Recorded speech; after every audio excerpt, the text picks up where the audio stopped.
Hello friends, welcome to Kanish kitchen.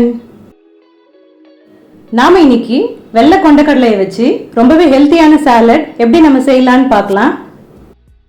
நான் இன்னைக்கு salad செய்யறதுக்கு 1/2 கப் வெள்ளை கொண்டக்கடலை எடுத்திருக்கேன். நாம இதை தண்ணியில நல்லா அலசிட்டு அதுக்கப்புறம் நம்ம மறுபடியும் இது கூட தண்ணி சேர்த்துட்டு நாம இதை 12 மணி நேரத்துக்கு நல்லா ஊற வச்சுக்கணும். 12 மணி நேரம் நல்லா ஊறினதுக்கு அப்புறம் நாம இந்த கொண்டக்கடலையை குக்கர்ல மாத்திட்டு அதுக்கப்புறமா நாம இது கூட தேவையான அளவு உப்பு சேர்த்துடலாம். நான் இது கூட 1/2 ஸ்பூன் உப்பு சேர்த்திருக்கேன். உப்பு சேர்த்ததும் நம்ம குக்கரை மூடிட்டு அடுப்பை மீடியம் ஃப்ளேம்ல வச்சுட்டு 4 விசில் வர வரையும் நாம இதை நல்லா வேக வச்சுக்கணும். கொண்டக்கடலை இந்த அளவுக்கு நல்லா வெந்து வந்திருக்கணும். நாம இப்ப இது கூட ஒரு மீடியம் சைஸ் வெங்காயத்தை பொடியா கட் பண்ணி வச்சிருக்கேன், அதையும் இதோட சேர்த்துடலாம். அப்புறம் இது கூட ஒரு மீடியம் சைஸ் தக்காளியை பொடியா கட் பண்ணி வச்சிருக்கேன், அதையும் இதோட சேர்த்துடலாம். பாதி வெள்ளரிக்காயை பொடியா கட் பண்ணி வச்சிருக்கேன், அதையும் இதோட சேர்த்துடலாம்.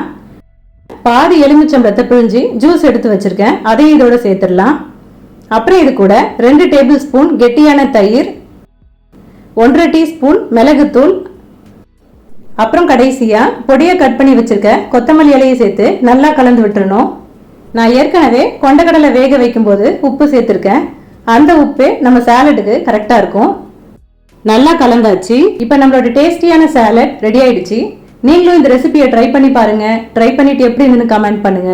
இந்த வீடியோ உங்களுக்கு பிடிச்சிருந்தா லைக் பண்ணுங்க, ஷேர் பண்ணுங்க, மறக்காம சப்ஸ்கிரைப் பண்ணுங்க.